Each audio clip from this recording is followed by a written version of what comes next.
Good evening, brothers and sisters. May I request you to keep your mobile phones in silent mode and let us observe at least 1 minute silence.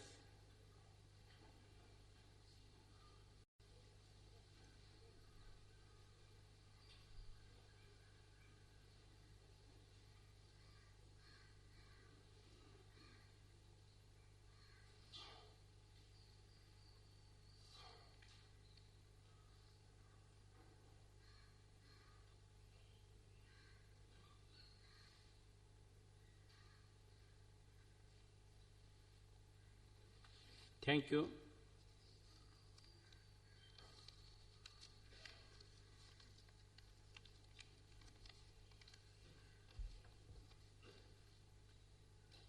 Respected International President Tim Boyd,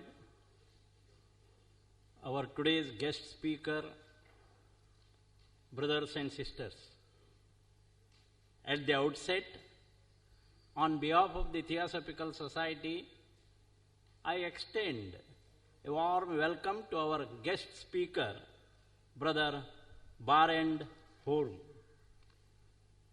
who has visited first time to the Adyar headquarters of the Theosophical Society. Brother Barend Voorham is an active member of the Theosophical Society from Point Loma, Blavatsky House since 1981. He is rendering his selfless service for the society and active for last 36 years. Basically, he has been a teacher for more than 35 years and he gives lectures and courses. He is also an author of the Dutch book titled Another Side of Islam. That book gives us a clear, closer look at Islam and its principles in the hope that more people will discover its real fundamentals. Brother Barend Voorham is also an editor of the Dutch and English Lucifer, the Messenger of Light. And most importantly, he organizes local, national, and international theosophical events. Such a unique speaker has arrived and visited our Theosophical Society. Of course, I am telling this because Point Loma Theosophical Society is very close to our Theosophical Society. He has his own views and we all are brothers. Being open-minded, we are ready to listen what he shares. On the title of his talk is Unity Calls. Of course, he put a question, how do you answer to these unity calls? I request now our guest speaker, Barend Voorham, to share his thoughts on unity calls. How do you answer? Barend. Thank you. Please. Well, ladies and gentlemen, dear friends, this is the second time that a representative of the Theosophical Society, Point Loma, Blavatsky House, has been invited by you to share some thoughts. In this respect, we have made at least one step beyond illusion, because, of course, all Theosophists are one. They are all the result of the powerful impulse from the Lodge of Wisdom and Compassion, an impulse that should awaken the spiritual aspirations of humanity. And in this great work, we cannot be separated from each other. Every form of separateness is an illusion. We are therefore very happy and very grateful to be here today, and we hope that this contribution will help a bit to clarify the nature of illusion and reality. We already have heard a lot about it, but maybe this is some new thoughts about it, so that we will be able to be more aware of unity. Well, all the answers to our questions, the solutions to all the mysteries in nature and in our life, and therefore also the issue of reality and illusion, are present in our consciousness. One of the great paradoxes of human consciousness, however, is that we don't want to quit living in illusion, although in the depth of our heart we know that illusion can never bring lasting happiness. We are a bit like a woman who knows that her husband is cheating on her, but she refuses to recognize it. We take, consciously or unconsciously, illusions for reality and have illusory goals in life. And that is the main suffering, the main reason for the suffering in the world. We live in the belief that luxury, power, and prestige bring happiness.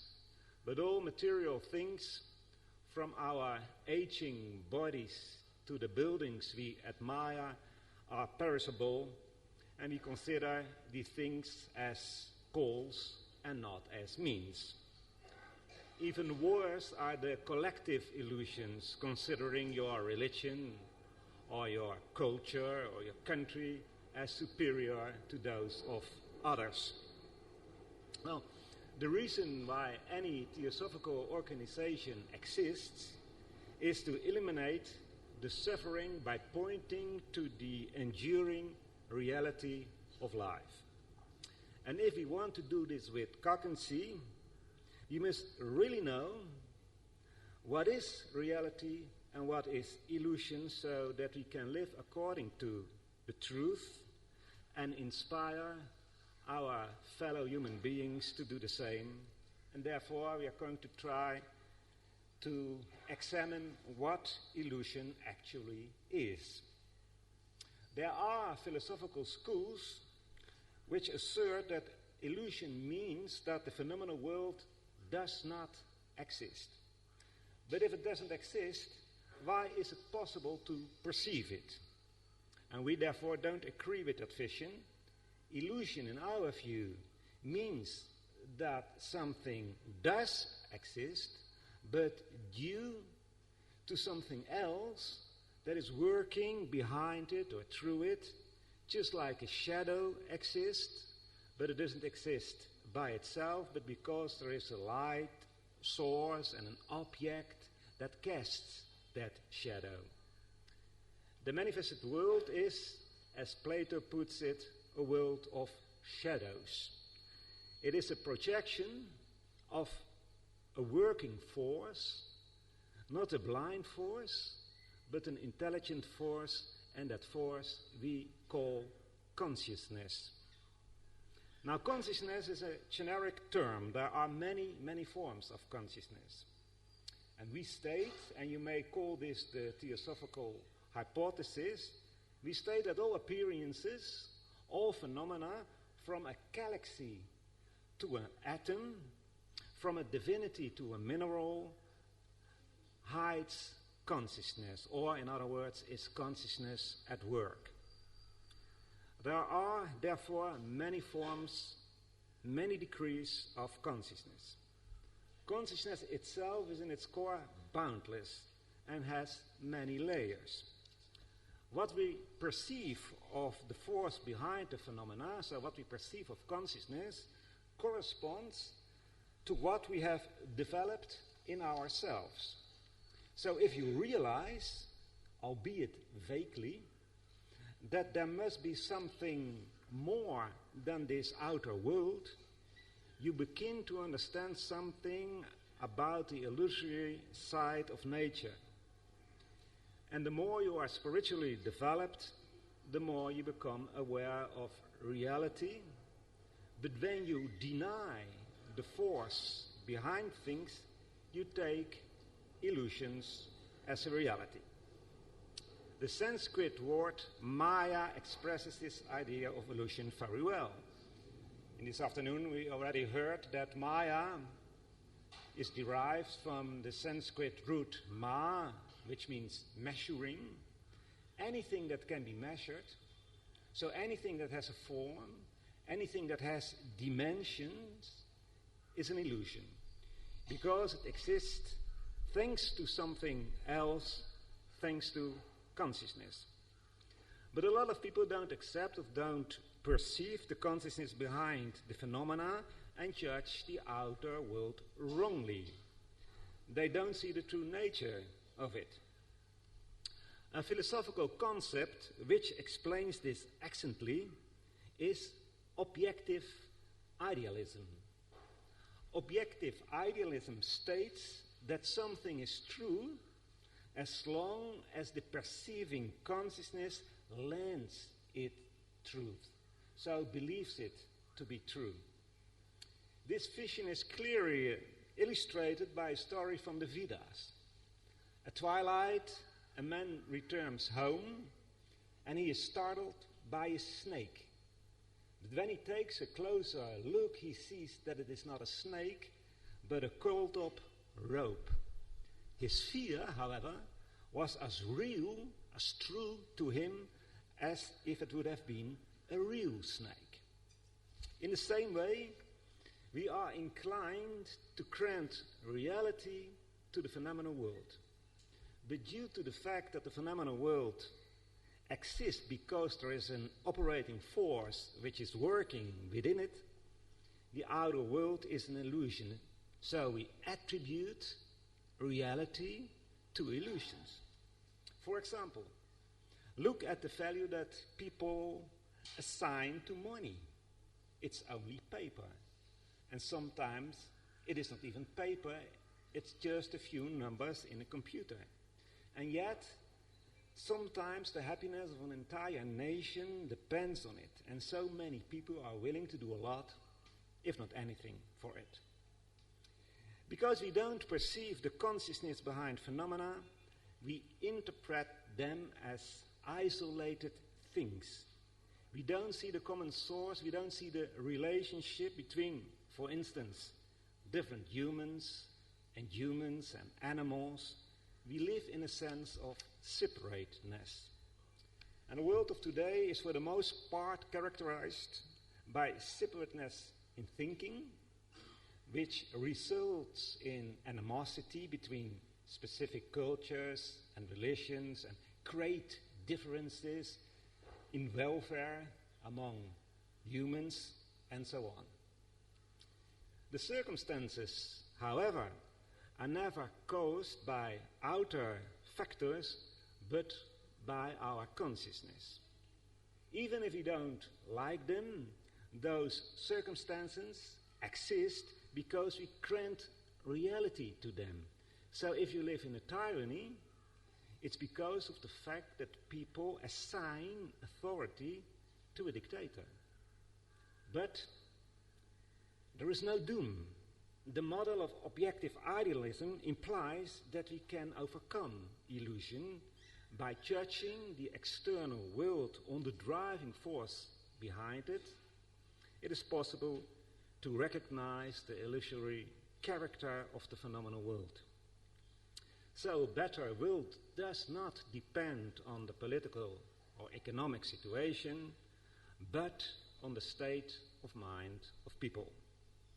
When we don't lend the reality of leadership to kings and presidents we don't like, they will lose their power. When we deny the legitimacy of political and economical systems, they will fade away. A good example of this fact is the fall of Ceausescu, former dictator of Romania. In 1989, he organized a meeting and held a speech in front of a large crowd, and suddenly one man started booing. And after a while, the whole crowd was booing. A few days later, Ceausescu was no longer president. The people saw that the snake was a coiled up rope. Another example is the famous Salt March organized by Mahatma Gandhi. The British law forbade the Indians to produce or to sell salt, but thanks to the non-violent action of Gandhi, the majority of Indians didn't grant any validity to this law, and therefore it ceased de facto to exist. Generally, the process to grasp the real nature of phenomena takes years or even centuries. What is the best method to perceive the external world in order to reach truth? First of all, you have to ask yourself questions. Philosophy begins with wonderment. Do not settle for platitudes or sham answers. Nourish yourself with questions. The state of consciousness of wonder is really very important. You feel that there must be a hidden truth behind a phenomenon, and if you have the discipline to search for this hidden truth, you will reach ever more truth. You can examine the phenomenon intellectually. Then you count them, you measure them, they are a reality for you, but you don't realize that they are a manifestation of something else. But when you use your Buddhic faculty, the Buddhi within you, and try to approach them philosophically, then you know that the outer world is a projection of consciousness working behind it, and then you start to understand the interrelationship between all phenomena. When you examine them religiously, using the atmic aspect in you, you see the divine nature of everything, knowing that all phenomena come from the same divine source. When you have developed this highest vision, you know that although the phenomena are an illusion because they come and go and exist because of a force working in them, they are nevertheless divine as well, because they come forth from the same divine source and are all integral parts of the cosmic unity. This is the great paradox of trying to understand the underlying truth of everything. Phenomena are illusions. We grant the validity of illusion to them, and yet they are in their core divine. We live in an illusory world when we neglect the divine force behind all beings, but we live in a divine world when we perceive the real state of beings. It all depends on our view on life, our state of mind. We don't need to withdraw from the world to achieve that state of consciousness. For although real theosophies are a part of this outer world, we live here, we don't belong to it. The outer world is a learning place, the best school to live up to the unity of life. Lord Buddha left his palace, went into the world to find the truth, and even after he had found it under the Bodhi tree, he went back to the human world to teach humanity, although he never belonged to this outer world. It is this middle way, living in the world, but not belonging to it, avoiding extremities, that we have to walk if we want to live according to reality. You may ask, is a human being ever able to perceive unity? That's a very difficult question, and the answer depends on the definition of unity. nobody is able to grasp the idea of cosmic unity completely. It is incomprehensible for humans. It implies wholeness, homogeneity, uniformity, indivisibility. The only absolute reality is the wholeness of everything, the eternal, omnipresent, and boundless principle of which H.P. Blavatsky speaks in The Secret Doctrine. We cannot comprehend such wholeness. We, limited beings, cannot fully understand the boundless, and therefore cannot fully understand absolute unity. But we can understand something. Everyone can develop a certain notion of unity, although some have a greater notion than others. Our sense of unity stems from the atmic aspect in our mind. Atman is the core of our being. So every being can sense unity. But there are always greater sense of unity. It's always possible to sense unity in a more greater way. And therefore, you should realize that there should be no dogmatism whatsoever, because our perception of unity is never complete. The entire issue of unity is a matter of conception and awareness. Unity exists. It's the cornerstone of the universe. It's the cornerstone of our being, of every being. We don't need to strive for it. When you strive for it, you think that it doesn't exist and that you have to create it. Then you say, when there is a new government, or when there is a new president, or when my neighbor would behave better, or when that other country would stop to treat people badly, then there will be unity in the world. But you should not put unity outside of you. It is within you. Don't long for it. Don't strive for it. Live it. All beings come from the same root and are in the hearts of their heart one. We have to realize that. If one thing is clear in all the Theosophical teachings, then it is this. Considering the first fundamental proposition of the Secret Doctrine, the boundlessness, you can only conclude that all life is essentially one. We are all the boundless. There are no exceptions. So we are all one. Unity always calls us. It appeals to us.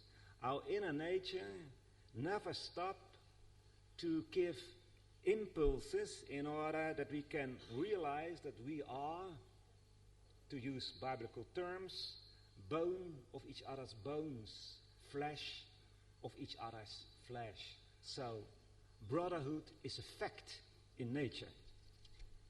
Do we answer the call of unity? And how do we answer it? If we answer it, we work along with nature and perceive the interconnectedness of all beings. Working against nature is to cherish isolation.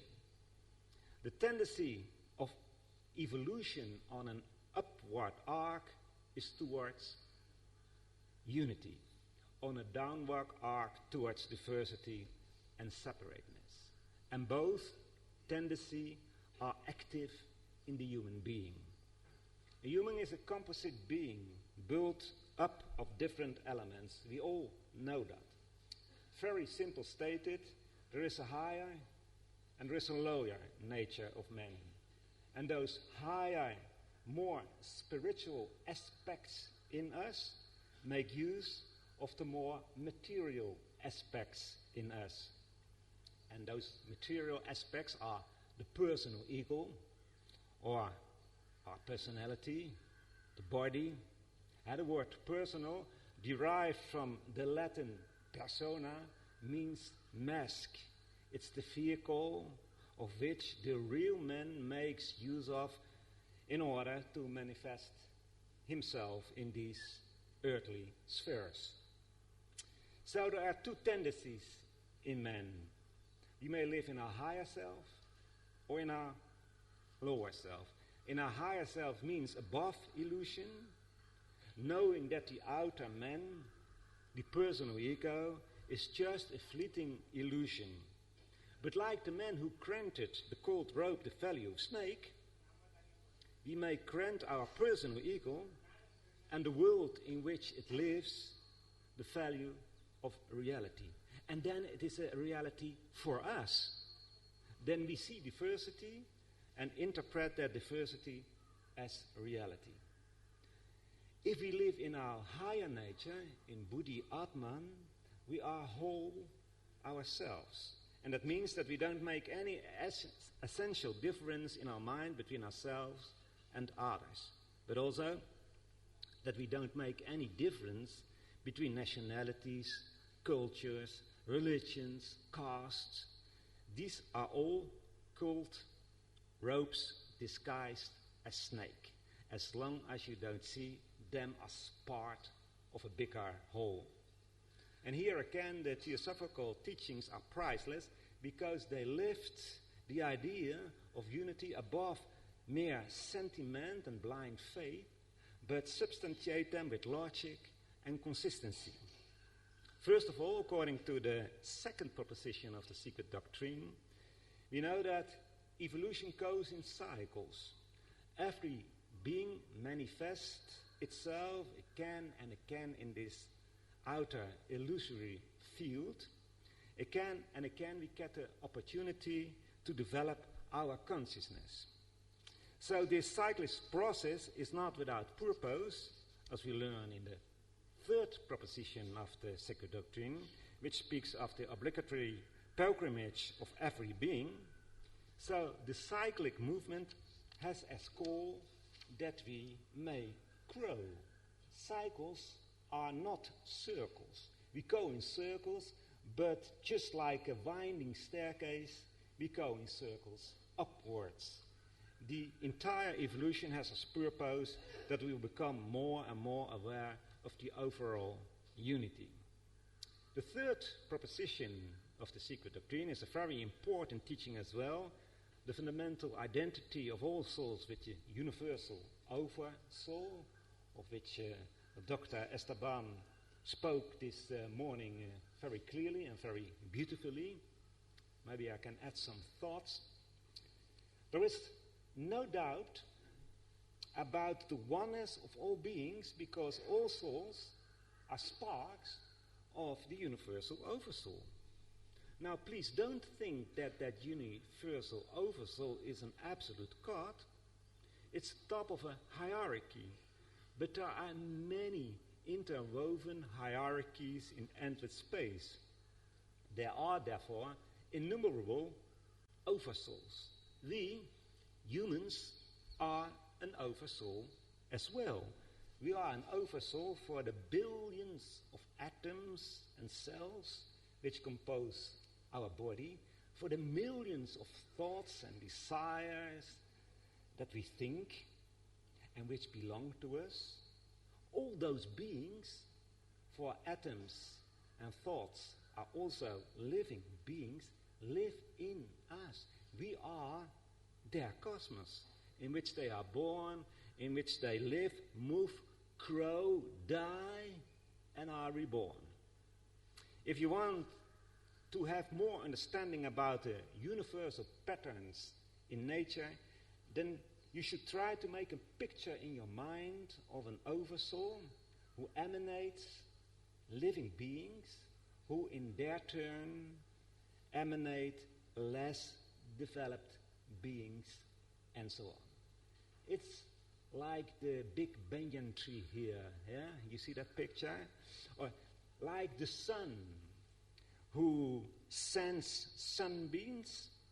Just like that, the oversoul pours out the entire cosmos of which we are an integrated part of. Krishna says in the Bhagavad Gita, I established this whole universe with a single portion of myself. and remain separate.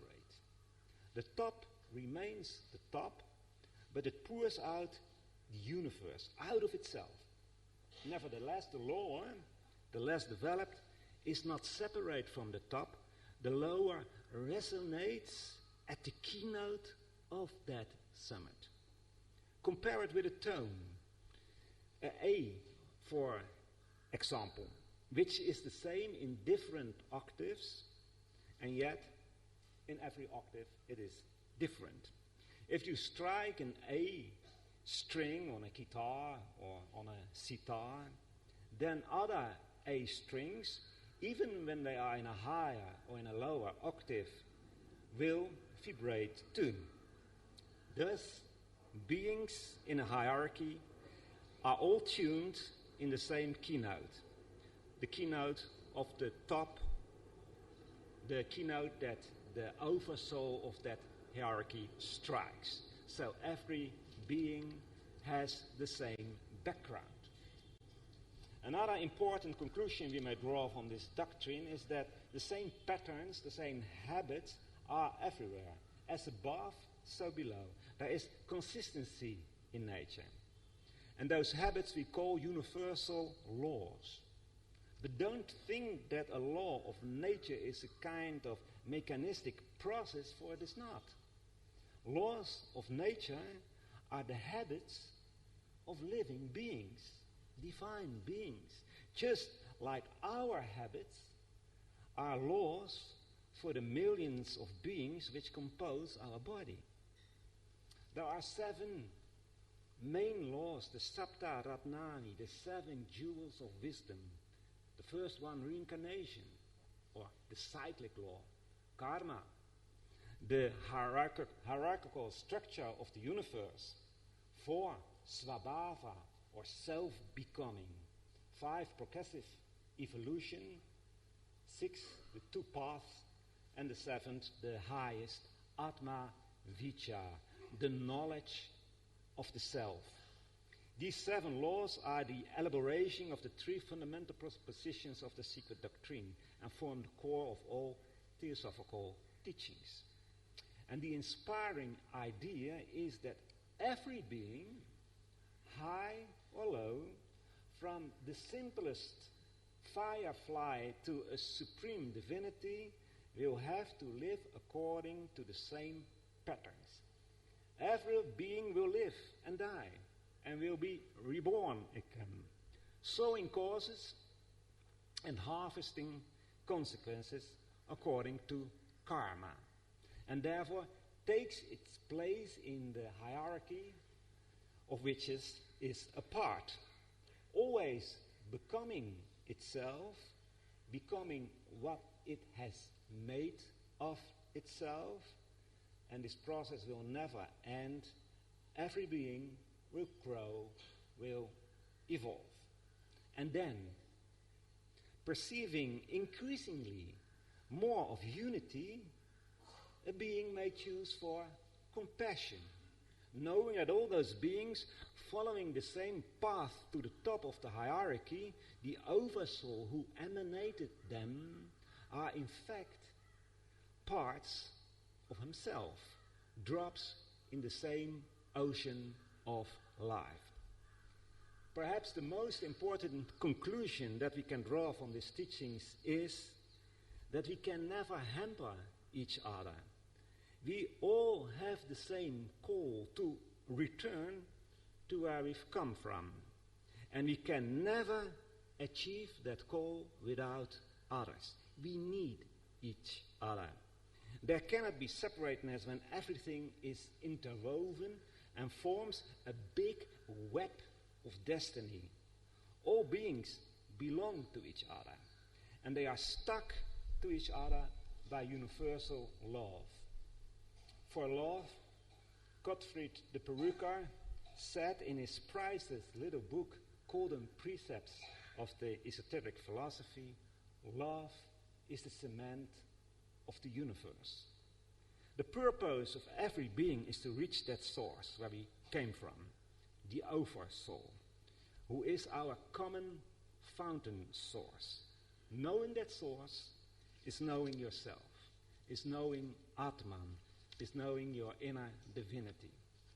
And you see, unity exists, and it is, so to speak, waiting for us. It's calling us day and night, 24 hours a day. Do we perceive the nature of life? Do we want to live in our higher nature and make compassion and universal love the driving forces in our lives so that we can cooperate with nature? Do we develop that awareness that we are in our core one? You may ask, how do I develop that awareness? Our simple answer is, you have to imagine it. We should imagine a picture of unity. It's very easy to say what's wrong in the world, but we have to build up a positive image of a spiritual world where men live like brothers in a dynamic, harmonic world. Create an ideal of the most harmonious world you can imagine and live to it. The circumstances in which you live may be bad, may be sad, still you can live up to your ideal. Be the change you want to see. We all live in the material world, but we need not to be a part of it. Now, you will discover that in an ideal world, people are not all the same. Awareness of universal brotherhood does not mean that we all must have the same opinions. The fourth jewel of wisdom, Svabhava or self-becoming, teaches us that although we are one, in our manifestation, we are different. How could it be otherwise? We have an eternity behind us, and each of us has made himself the unique being that he is. No two beings are exactly the same. Otherwise, there were no two beings, but only one. The manifested world, therefore, consists of different beings. Harmony arises from differences. Just like a chord consists of different tones, a harmonious society is composed of all kinds of people. Harmony is not a static situation where nothing changes. On the contrary, therefore we are used to speaking of a dynamic harmony where all beings interact with each other, and by means of mutual influence, we all reach a higher level. So differences in opinion doesn't matter, at least as long as you don't begrudge your fellow man his own vision or condemn it. In fact, a larger vision can arise from different views. If we learn to listen to each other and assume that another person, may have a part of the truth as well, then we are not like those notorious blind men who all touched a different part of the elephant and cherished that part as the unique, absolute truth. Honest opinions may differ from one another. It is by sincerely exchanging these differences that we can achieve a higher image of truth. Living the truth is the best way to conquer illusion. Have confidence in your own higher impersonal qualities. How can you be a positive force in the world if you don't have confidence in your own higher self? If you lose your confidence in your higher qualities, then you won't trust your fellow men anymore. And if you don't trust your fellow human beings, you lose your ideals.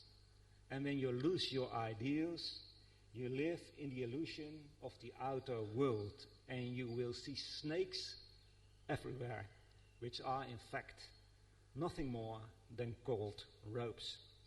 And you will think that you should fight those cold ropes, but don't do that. Rise above them. Don't fight with illusions or difficulties of problems. They are not worth the fight. It seems odd, but there are many people who are attached to their illusions.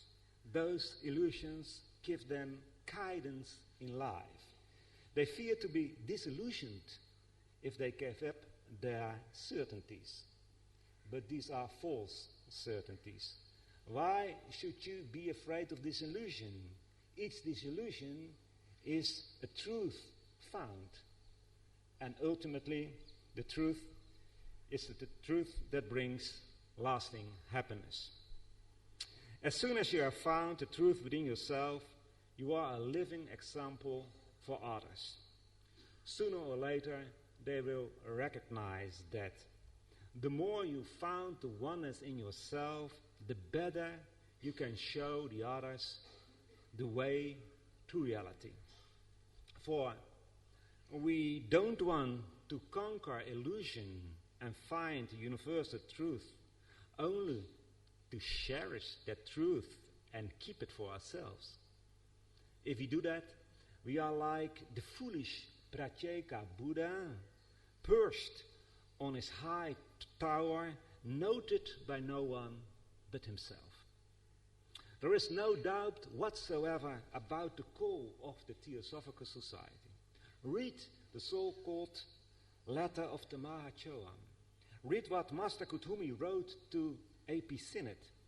The chief object of the TS is not so much to gratify individual aspirations as to serve our fellow men.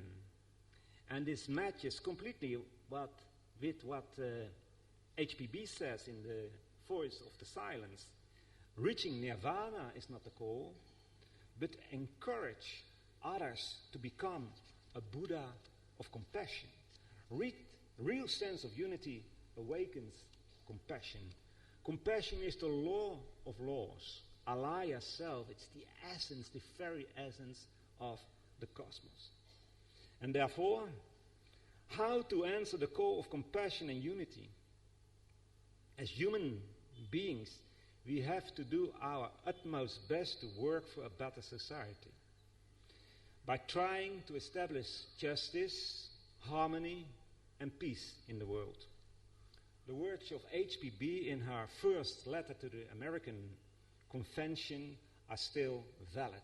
And I quote, "Theosophists are of necessity the friends of all movements in the world, whether intellectual or simply practical, for the amelioration of the conditions of mankind.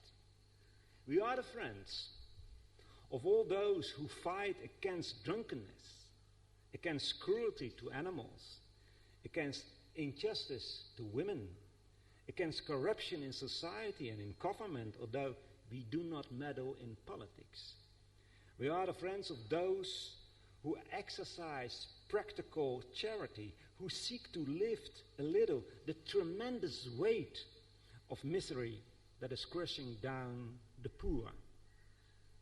In this way, we have to, as humans, as citizens of our country, our town, our village, answer the call of unity. But, my friends, that is not enough. Because we are here together as Theosophists. And Theosophists have a far greater duty. Or, in the words of HPB, as Theosophists, we have a larger, a more important and much more difficult work to do. The function of Theosophists is to open men's hearts and understandings to charity, justice, and generosity. Theosophy teaches the animal man to be a human man. And when people have learned to think and feel as truly human beings should feel and think, then they will act humanely. and works of charity, justice, and generosity will be done spontaneously by all. So the best answer to the call of unity is to live Theosophy and to spread Theosophy. There are Theosophists who look for practical work. I don't know what they mean exactly by that, but practical Theosophical world is, in my view, work which produces the results where we all aiming for. And the most practical, the most efficient method of attaining our objective is concentrating our thoughts and our minds in the heart of our Theosophical teachings, so that we live them, so that we teach them, so that we give them to the world, so that we may change men's minds and hearts. Our only concern should be what is the best way to teach and spread Theosophy among our fellow humans. That task the masters of wisdom and compassion have placed upon our shoulders when they took the initiative to found the Theosophical Society and send HPB into the world. But they gave us plenty of tutorials to get this job done. To begin with, the three basic ideas of the secret doctrine: boundlessness, cyclicity, and progressive evolution. These three ideas are tremendously logical and appeal to one's intuition. Only by prejudice, emotional resistance, or laziness are they rejected. These ideas can only be understood by the concept of unity. In fact, all Theosophical teachings can only be understood by considering the concept of unity. This concept is always at the core of every Theosophical teaching. The laws of nature, the 7 jewels of wisdom, they all exist because unity is the basis of manifestation. Take, for instance, the law of karma. If there were no interconnectedness of all beings, there could not have been cause and consequence. It's like the master wrote, karma is Atma. Karma is the all. All the Theosophical teachings are arguments for unity, and therefore practicing Theosophy is proceeding from the idea of unity. Practice what you preach, for as you probably know, Theosophist is who Theosophy does. So real Theosophists will always practice unity and compassion. When we have discovered the basis of unity inside and outside ourselves, then we can, exchanging ideas with Buddhists, Hindus, Christians, Muslims, Parsis, go to the core of anyone's religion and perceive the golden light of unity. In his talk at the convention of last year in Adyar, a talk we gladly published in our magazine Lucifer, the Lightbringer, Chittaranjan Sattapati showed that compassion is the core of all spiritual traditions. Thanks to Theosophy, we can help our brothers to find the essence of their religion. But we can do more. We can show the atheists that unity and boundlessness in all its facets is the most logical and the most scientific of all doctrines. Teaching Theosophy is stimulating our brothers to walk the upward road. Teaching is inspiring them to develop the higher qualities. And we have to do this in all the variations that exist, but especially by inspiring them to change their mind. And in this noblest work, we may not be hindered by personal ambitions or pettiness. You can try to do it on your own, but working together is much more effective. So we have to cooperate like chelas, students of one master, like the fingers of one hand. The question may arise why we were not able to spread Theosophy more. 131 years after the foundation of the TS, there are still millions of people who don't even know the word Theosophy. And only very few people try to practice Theosophy. Compassion in our world is as rare as flowers in the desert. Was the mission the masters gave us too heavy?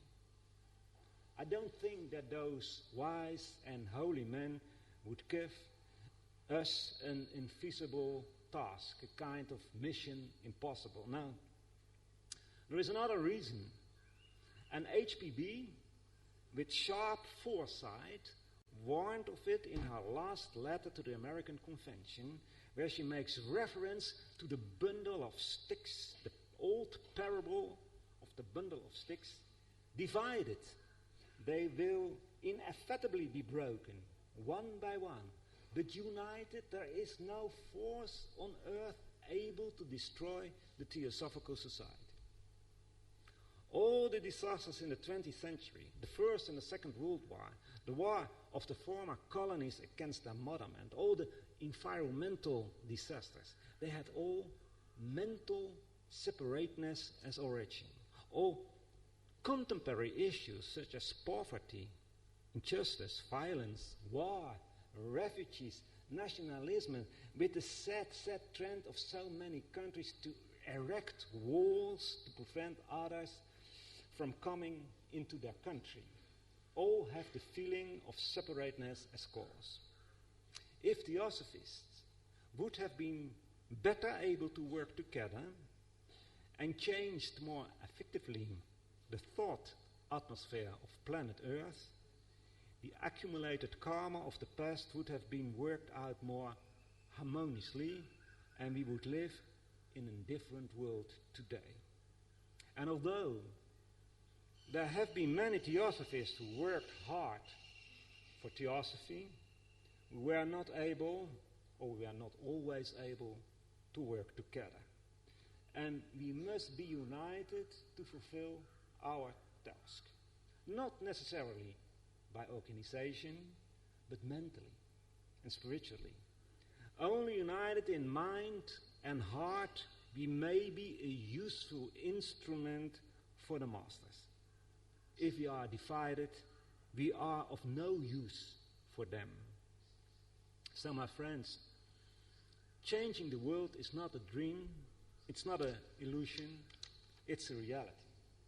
Didn't HPB write at the end of the key to Theosophy that if the TS survives and lives true to its mission, the 21st century would be a heaven in comparison with the 90th. The attempts in recent years to achieve a better cooperation between the various Theosophical organizations, such as those by International Theosophical Conferences, ITC, they are very encouraging.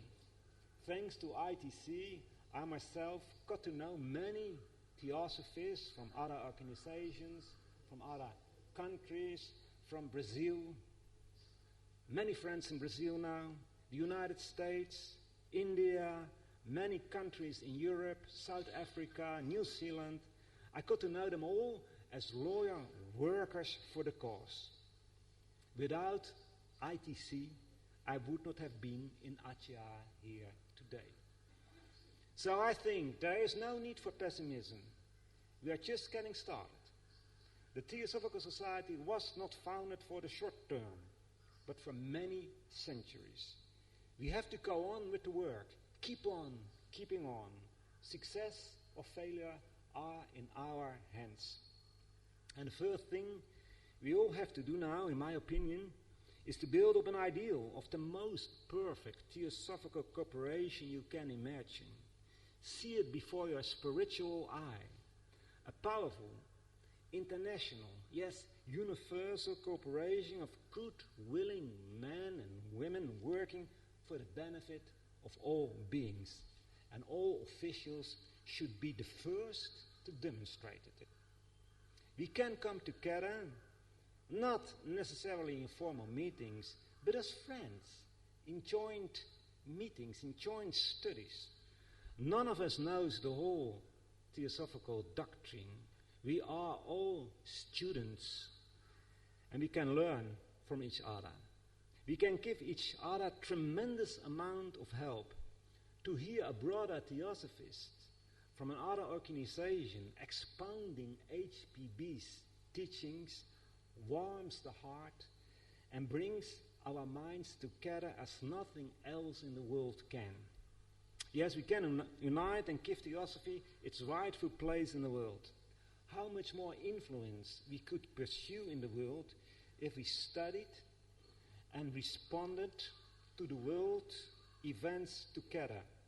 It's our responsibility to do so. Not everybody needs to be a theosophist. Of course, we respect the free will of every being. But at least every person on this earth should know that theosophy exists and has access to it. And access doesn't mean that all our literature is on the web. It's very good that's on the web, and we are all working hard to get it on the web. But access to theosophy means that every person on this earth who craves for more knowledge, who craves for more light, can talk with a theosophist.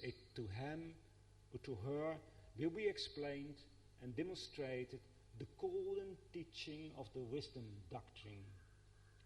If we are the living example of unity and practical brotherhood, we form a nucleus, and we will attract and collect others.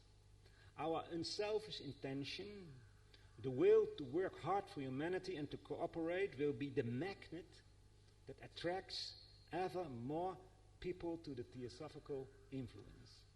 Once the nucleus is firm, the gathering can begin. And that nucleus will be an authority in the world for all those who yearn for light. It will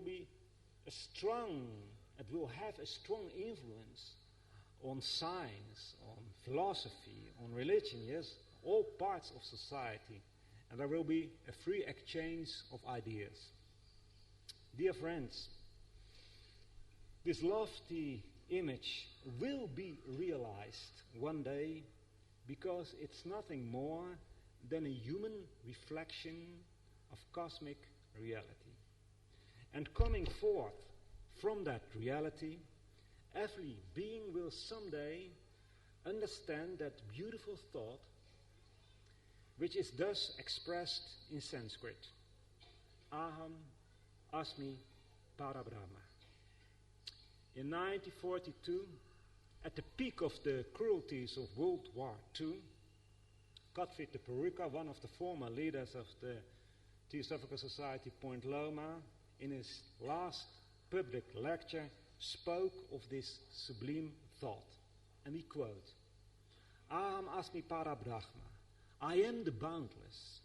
I myself am Parabrahma. For the life that pulses in me and gives me existence is the life of the divinest of the divine. I believe that you will find these teachings of divinity in every one of the great systems to which the genius of mankind has given birth. Religion is it. Philosophy was born from it, and science is now aspiring towards it and is beginning to get feeble adumbrations of what it means. Think, even in our own small human affairs, small when compared with the vast cosmic majesty which holds us in its sheltering care. Think, if every man and woman on earth were thoroughly convinced of the utter truth of the utter reality of this cosmic truth, never again would the hand of man be raised against man. Always it would be the extended hand of succor and brotherhood. For I am my brother. In our inmost, we are one. My friends, dear friends, we play an important role in this world, and we can open men's hearts to unity and compassion. It's hard work, but there is in the infinite cosmos no work which is more beautiful than this. I thank you for your attention.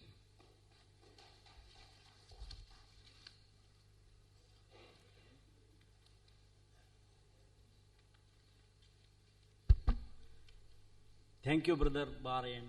Really, his talks were very, very precise and accurate, and very systematically he dealt. I am very much impressed. Especially, he has told how Theosophy can be spread. You live Theosophy and Theosophy will naturally spread. So, let us realize our interconnectedness, interrelatedness and interdependence. That is what he focused. And also the HPB teaching. I must express warmly all grateful to you for sharing such great thoughts in this occasion. Once again I thank you. Thank you all.